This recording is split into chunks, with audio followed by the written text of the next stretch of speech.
सध्याला उन्हाळ्याची परिस्थिती पाहता अनेक कॉलेजेस यांच्यामध्ये पेपर चालू आहेत, शाळांचे पेपर चालू आहेत, त्यामध्ये सर्व नागरिक व्यस्त आहेत.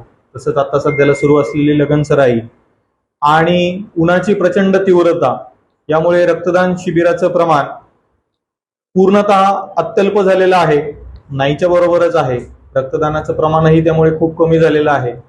रक्ताची मागणी मात्र भरपूर वाढलेली आहे. उन्हाळ्यामध्ये ज्यांना नियमित रक्तदान लागतं, रक्ताच्या पिशव्याची गरज पडती, असे थॅलेसिमिया पेशंट आहेत, प्रेग्नेंट लेडीज आहेत, लहान बालके आहेत, ऍक्सिडेंटचं प्रमाण असतं, अनेक रक्तजन्य विकार आहेत, ऑपरेशनसाठी रक्ताची गरज पडती व बरेचसे जण सुट्ट्यांचा काळ पाहून या काळामध्ये ऑपरेशन प्लॅन करतात व त्यावेळेस रक्ताची मागणी वाढती. पण याच काळामध्ये या सगळ्या अडचणींमुळे रक्तदानही होत नाही.